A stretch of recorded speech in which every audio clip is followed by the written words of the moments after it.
and I also lead the Extended Reality Task Force at Harrisburg University. So one of the main programs that we use in this, that I use in demo and things like that, is Engage. And so what I've decided to do today is I'm going to actually be presenting most of this talk from in VR, and be able to show you. You guys all have headsets. We don't have that kind of budget yet. But from within the VR space, they've already shown studies that people learn and retain things over 25% better. If you use AI teachers within the VR space, they have doubled the speed of learning and things like that through the research they've done. In this space, we have set up some live spaces in here. And so I'm going to bring us into here.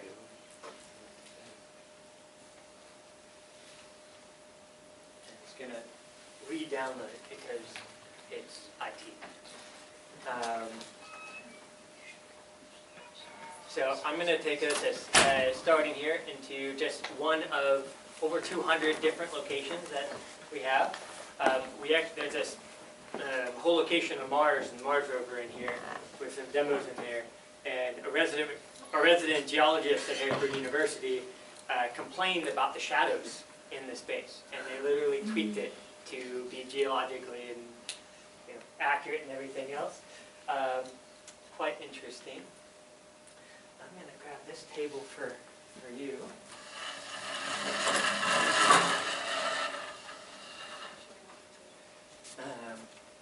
We're going to have to sit here so that we can do slides from this side.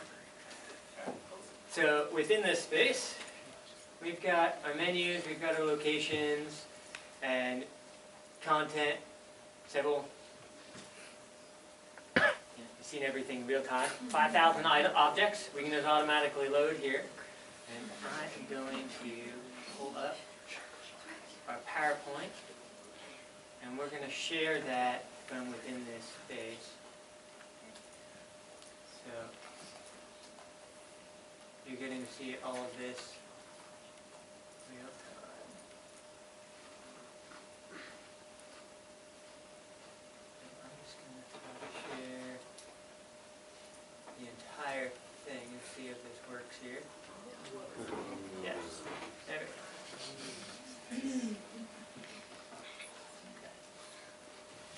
Now we're just going to flip over.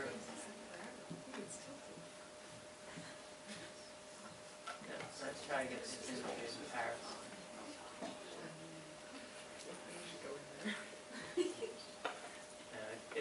It's even cooler.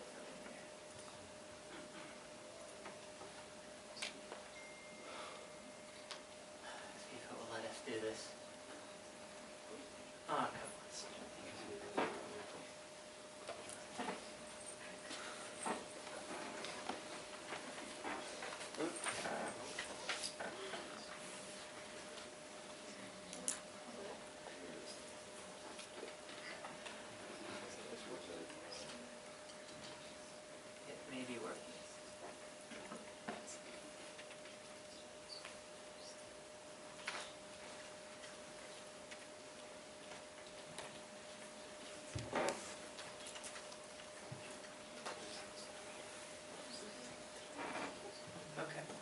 We might be running into a little bit of technical difficulties to do the full thing that I was hoping to get here.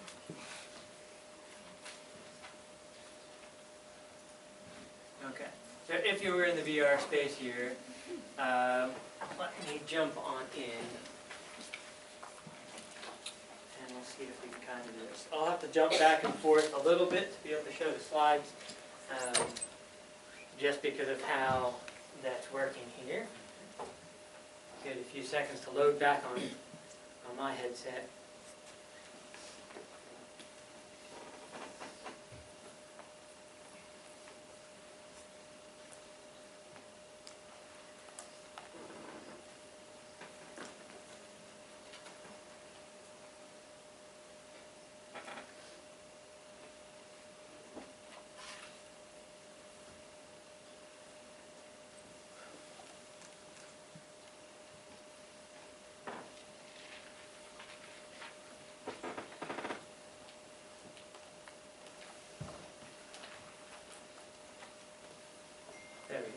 should be able to see us in here. Let's see if we can't see what's streaming on desktop.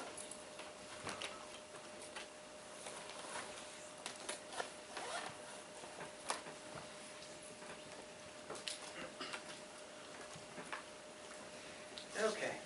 Well, oh well. I'll jump out of here in a few seconds, but one of the big things that you can see here is that normally we would be able to display a PowerPoint here and be able to then record everything in full spatial 3D. And let's see if we can do this here. You want to follow me out of this room with the keyboard. So click on engage there. Yep, mouse a little bit sensitive. There we go. And then use a keyboard. And yeah, walk in. Yep. It's like Robot. There we go. Yes, quite a bit like robots actually. So if we can come on up. Yes, you can walk over chairs. They're not real, right? Yeah, come. There we go. Yeah. So this is one of our environments, and so I'm going to just kind of start with this, and then I'm going to jump out of the VR space. Let me go ahead and make it so I can see you guys at the same time, and then I'm going to move around. There we go. Let you follow me there. Okay, so one of the big things that we can show is we can take any objects and build them within this space, and then be able to demonstrate how they work and be able to show to scale what things would look like. So this technically to scale needs to get just not just a little bit bigger, but a lot bigger. And then we'll put that out into the distance there. Okay. So one of the big projects that I worked on all the way back from my undergrad till now is this concept from Warner Ron Brown of building an artificial gravity space ring. And so it would be about 100 meters in diameter, spin about 3 times a minute, and you would be able to walk along this outside edge. So basically as it spins, just like spinning a bucket and the water stays in, you would be able to be in the space. What happened though, there have been 2 major technical hurdles. First, of course, is the cost of sending stuff into orbit. Elon Musk rockets, though, if they continue to launch every month, you will be able to see something the size of this, or more space in the International Space Station, be able to send up for about the 10th the cost of what it costs for the International Space Station. So now we're about to cross that one major technical hurdle.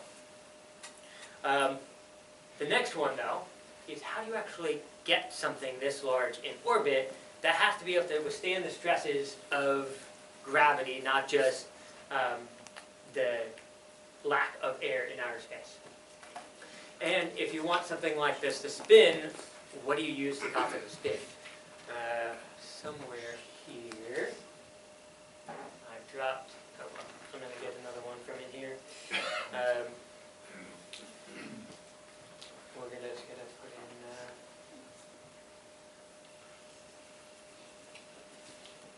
so over here within this list, exit, I'm going to hit space, and I'm going to grab an ion drive. How many of you guys know what an ion drive is? Like 3 of you guys. Okay. Well, so an ion drive is something that can accelerate something very, very small mass, but some of these ion drives propel things with the pressure of a leaf falling. So in order to get something very large, it takes long amounts of time, for which obviously causes a lot of issues. However, there is one other way to do that, and let's kind of get this here. You might go to rotate a little bit. Have two objects, same time, rotate different directions. And then you can start and stop the whole thing in outer space without using jet fuel. But again, we get then, if it has to be that large, it has to be two objects that are rotating in different directions, each with a livable space and everything else. How do you build something that large? So obviously it has to be then built piece by piece. And that is where the technique that I've been working on developing comes in. So I'm going to take this off and go to PowerPoint because technical issues. Okay, where is the clicker?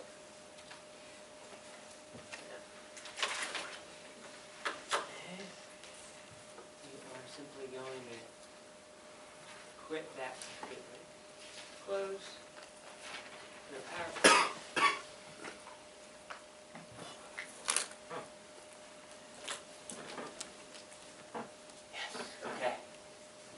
Just is working. Okay. As mentioned, advanced manufacturing professor, our task force. I teach a digital enhanced manufacturing course where we can use our phone or an iPad Pro to be able to 3D scan objects. Then we can put them into our space. So here we have put our scan 3D model that took 5 minutes to build using a phone. About 3 hours whole process. And then in both virtual reality and mixed reality, you can be in that space. So this is in mixed reality here, where you can see the avatar is overlaid across the real person. And what that allows you to do is have people demonstrate and walk you through how to build things in mixed reality, or show someone how to build it and demo something by actually doing it, but having a recording in VR. These are two of our conferences last year. We put a bunch of generals and things like that in VR headsets. And then we have digital twins of robots with remote control. So there I'm pouring a cup of coffee or soda by teleoperated robot. And then we have Big Screen Beyond. So if you guys want to come use the Big Screen Beyond, 5K screen, really amazing. We're going to be set up this afternoon and tomorrow afternoon, so come check it out and use it. We have our AI teachers that I mentioned. So these are two of our professors that built essentially digital twins of themselves with their information about their courses, and then allow the students to talk to their digital twins and ask questions. And yes, it's quite fun. VR space, so as far as teaching, things like that goes, there are a vast array of environments. You should totally come fly a plane. If you've flown a plane before, you'll be great. Otherwise, everyone will laugh if you crash. I don't think we've only had one person who hasn't actually flown a plane be able to take off and land without crashing. And that's with dozens of demos that I've done so far. So this is the engaged space that I was in. You can have entire conferences in there, classes, and then bowling and other things in that. So getting into the technology that I developed and the patents that we're working on with Laterno. So I call it RAD architecture, resilient and dynamic architecture, patent pending, and kind of a very quick just picture overview. This is the big picture that you've seen on these slides. These are Lux blocks, by the way, available all across the country. The inventor of that worked with the models that I had back in the undergrad and used them as a part of a base to develop these. And so I knew the inventor and the CEO of my chair of Lux blocks way back when, in my undergrad. And we'll get into that, some architecture stuff in a second. So what is resilient or RAD? Resilient dynamic architecture, RAD. Okay, it's basically just a set of rods and struts or panels that instead of just welding them or connecting them rigidly, you connect them using springs or other types of flexible components until you have the straight shape you need for most applications, and then you weld them, glue them, melt them, etc. once they're in the shape you want. We'll just walk through that. Using a single piece part, just like Lux Blocks, that entire station that you saw, that was literally 2 different types of pieces only. So there's a huge range of structures, and these are just geometries with a single piece. Basically being able to build very diverse sets. These are carbon fullerene molecules. There's a lot of history and development in modeling that behind this that we don't have time for today. But one of the first things and developments in this that we're trying to get built, where we can 3D print them and things like that, is these. So, if any of you guys heard of Kinex? Sweet, okay. Manufactured in Pennsylvania, last I checked. It's pretty cool. But basically, this architecture then makes you build all those geometries just by adding an extra set of springs that then the parts would screw onto the spring. Yeah, this is a Lego Technic connectors. Again, we're working on taking all these models, 3D printing them, finding cheaper ways to build them. Back when I was in college, the method we had to build them cost like $5 per one of these nodes. Way too expensive. But now it's 3D printing, they're not. Another just version here with Kinex.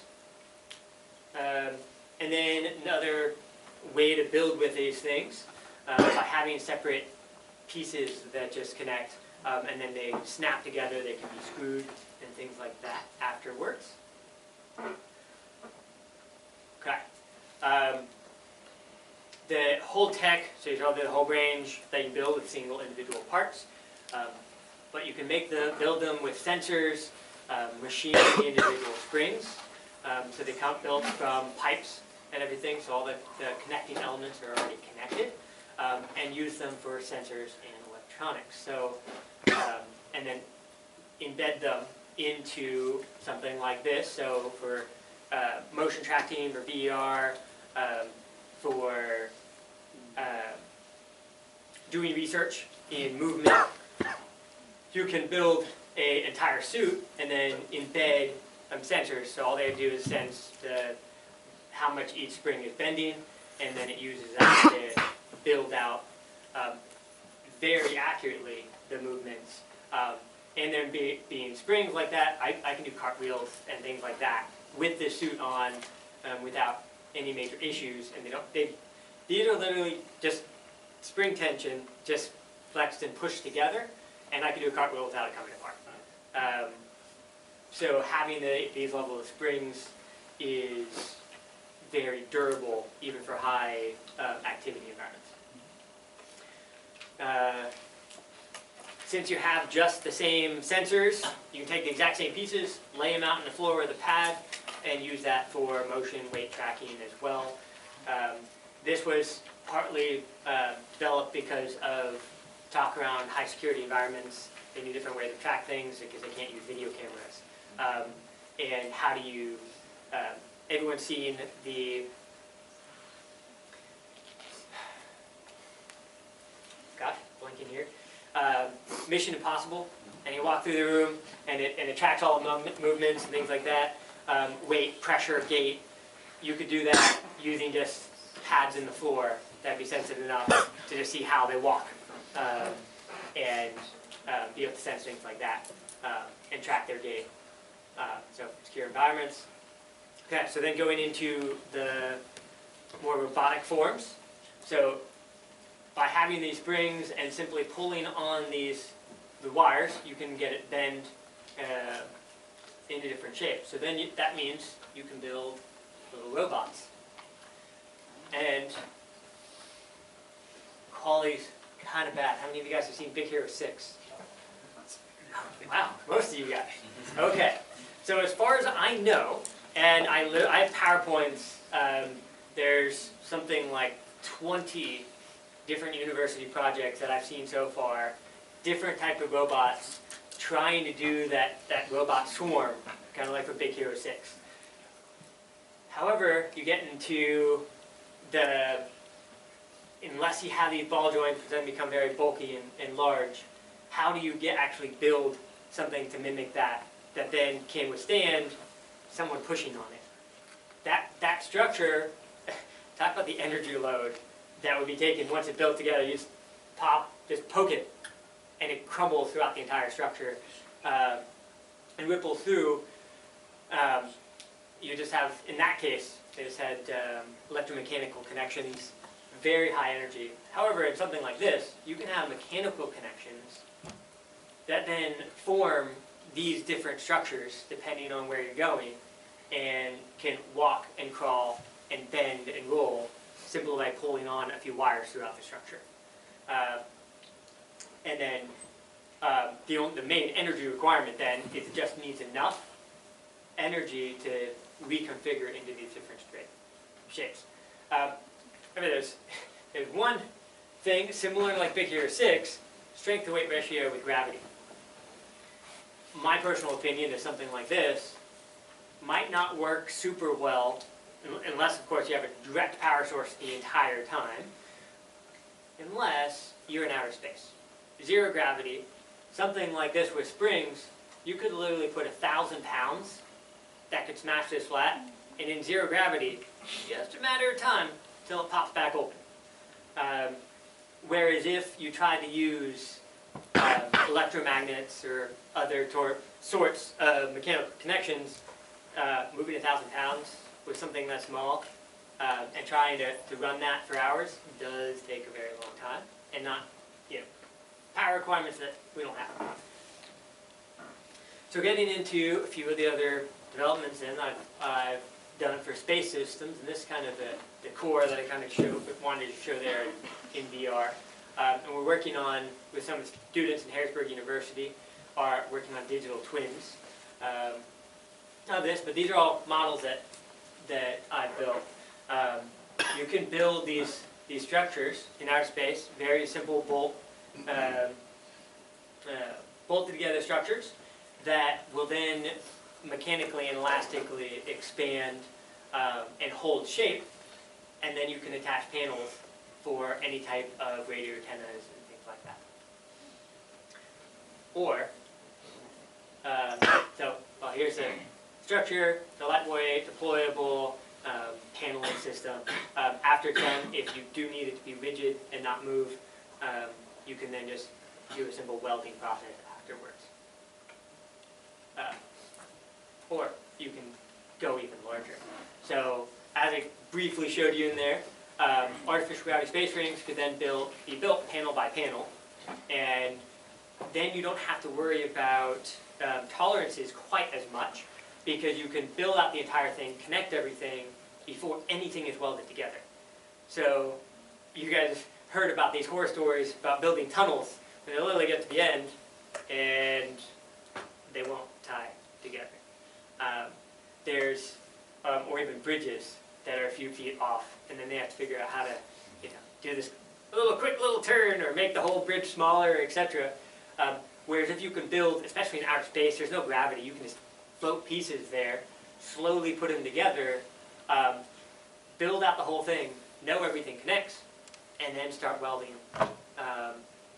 everything together using simple welding process. So here, just a little bit closer fit, another kind of example. You can use a huge variety of elastic pieces to connect them, and paneling, where then you can connect them, but then have these just enough give to actually build the entire thing. Everything flexes dynamically across in order to get the tolerance you need before you weld anything together. I have already talked with, there's a company called Fabrasonic, and I talked with their head scientist there and laid out how this thing could be built together, and then they'd take a just simple ruler which lays down just this 1/8 of an inch thick layer of metal across, and it would completely seal everything airtight, he saw this was like, there's no technical hurdles to get this built. It's just financial. He could completely see how something even that as large as an International Space Station structure could be built by putting together panels, elastically connecting them, and then using a robot just to grab them and weld them together. There, we have quite a few storyboards of what that would look like. So everything from taking rows of panels, connecting each one with a little string, kind of like a jack in the box, pop it open. With there being no gravity, it would kind of go faster and faster though, cause a disaster. But you can connect everything with ropes and slowly let it string open, unwind all the paneling, and use the ring, and then build it piece by piece, and then lay out the whole string. You can do similar to the first one, where it's you build just these Y structures first, lay it out, or you can do it, like I said, the panels, or as shown in this slide, where it's more just directly connected to the panels. Depending on, I guess there's a lot more research that needs to go into these things, which is part of what you guys could potentially help with. I hear a lot of you guys need senior projects and things like that. So there's a lot of potential here, different areas to research depending on your interest in the ability to develop something for outer space that hasn't been done yet. And I do have PowerPoints on all the other projects that are very similar to that.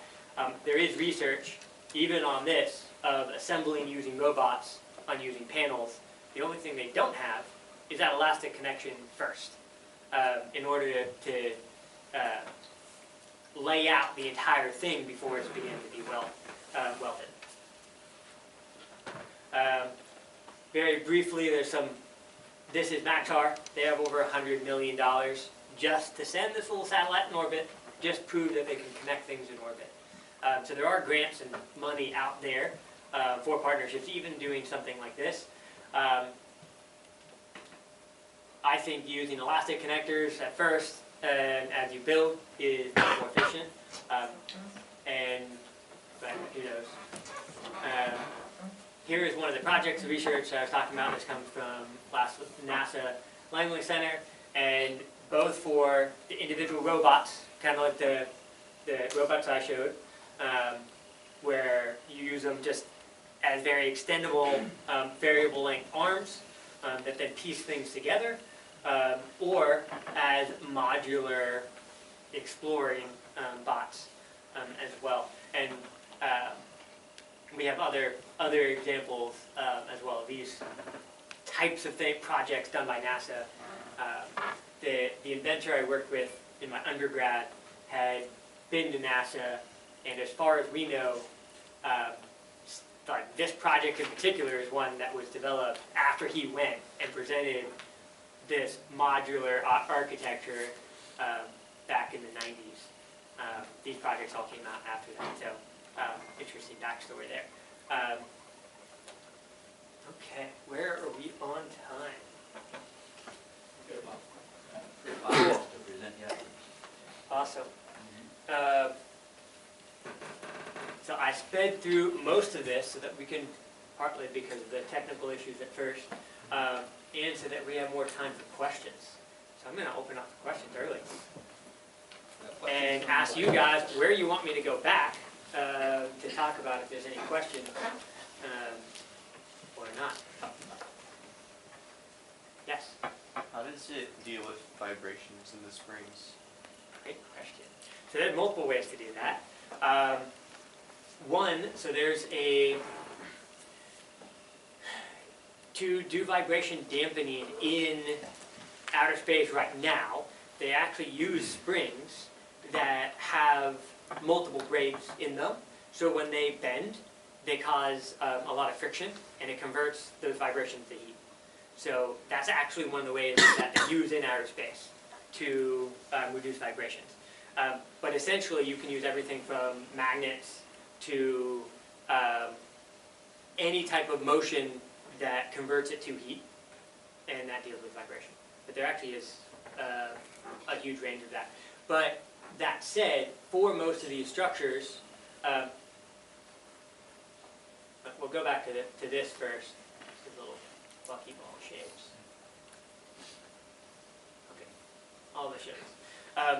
Both on a nanoscale, because this is a carbon buckyball, or the molecules we have, you do bump them and the vibrations do spread pretty rapidly, much more rapidly than they would over other structures.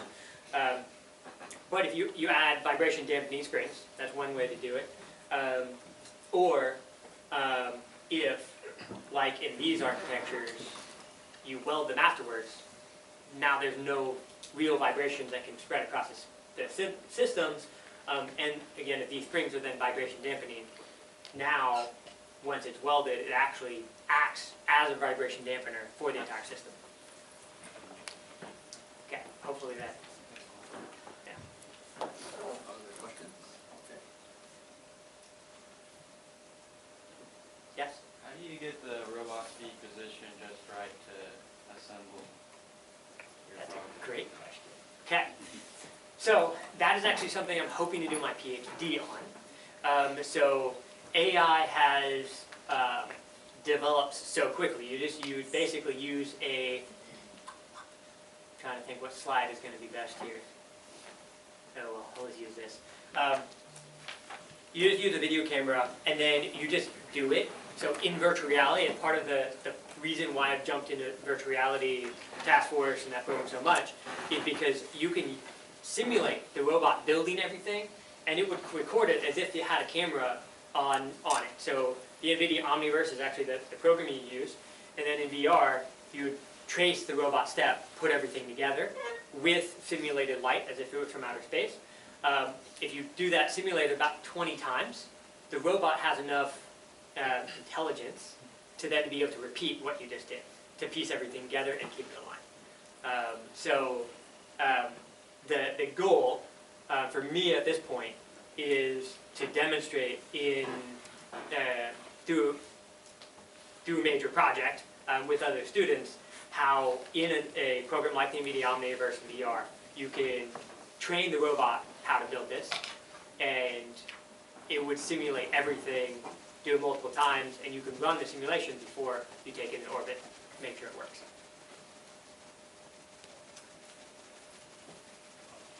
Okay. I've got a few Maybe questions. you could just say, how did you get hold of Alan Clipperton, connect with the Turn-On, quick story on that? Back fun stories. Okay. Yeah. So how I got connected with Turno is because my university fired our librarian. Literally what happened. And because of differences in vision, was the official story. And so our librarian is an alumni from Materna University. And so I had already talked with Harrisburg University about potentially working with me on these patents. We've got a quite advanced, no pun intended, advanced manufacturing lab and facilities. We can 3D print this stuff. We've literally 3D printed springs, and so we can now, this year, as of this year, we can manufacture all this stuff in just 3D modeling. So I was like, okay, I want to partner with the university. I'm in negotiations to be full-time at the university, and well, they fired the librarian. I was like, okay. And so I talked to him because I was like, technology is just a tool. There's really no reason for just building technology, because if you do, then you both get the good and the bad. If we develop the VR tech, for example, well, now you just have more people addicted to games and being more in the cyber world, and it causes even more, as many problems as it solves, like the remote teleworking, the being able to run classes during events like COVID. So what I wanted is a tie between technology and Christianity. So students who are getting this tech also get trained in ethics and the responsible way to use it. And so then the technology kind of works hand in hand.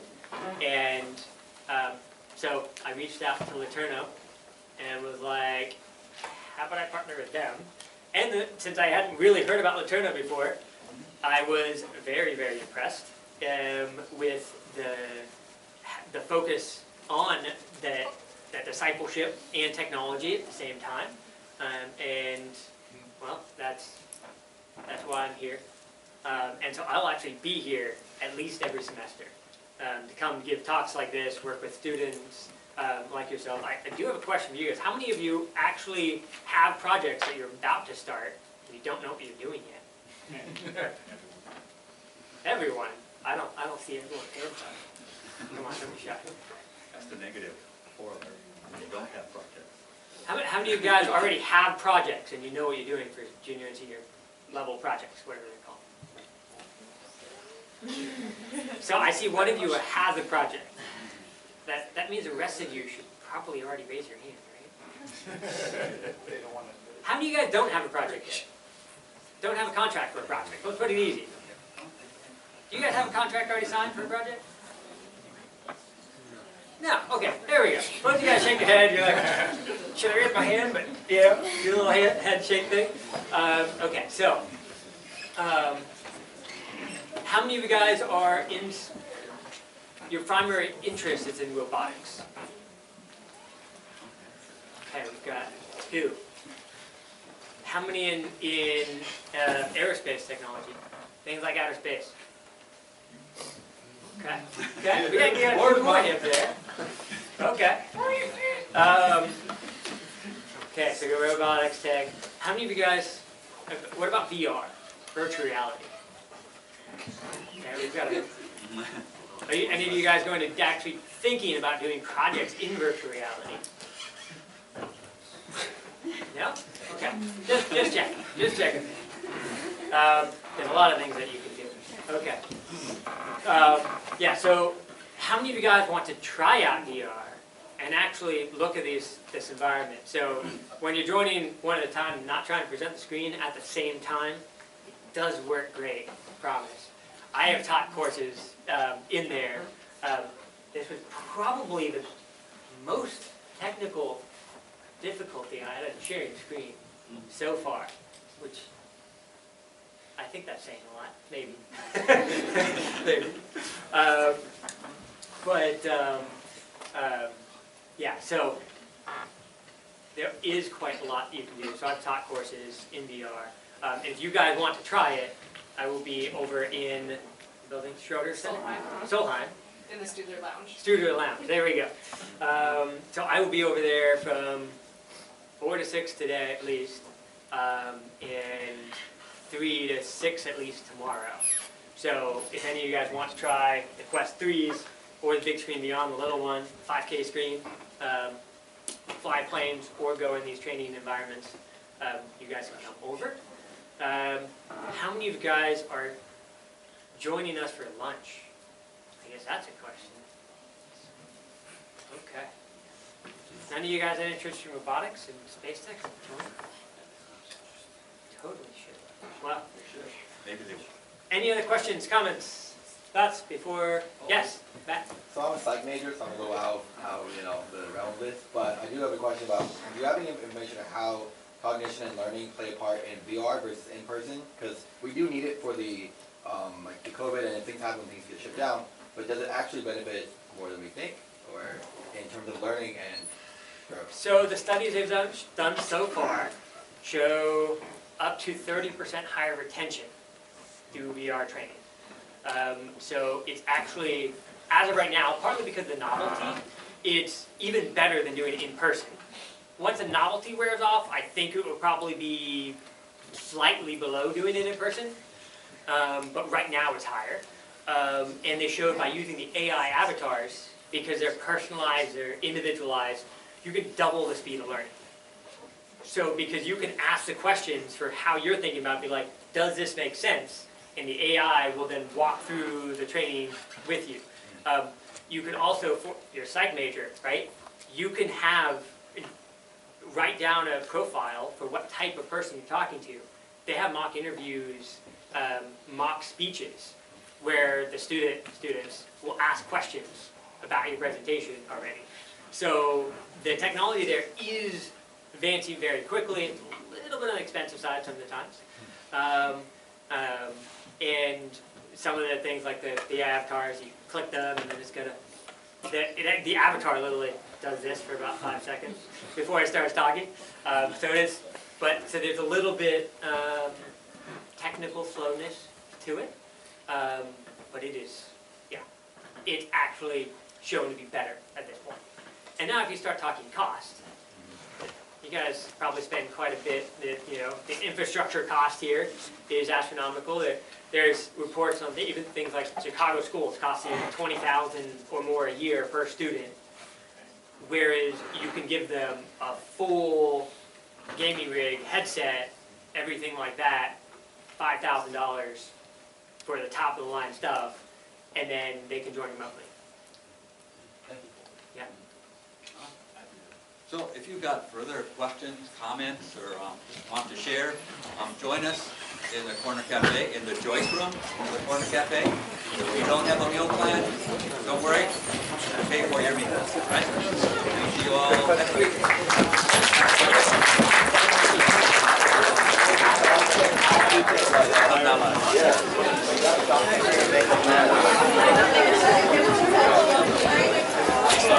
Thank you.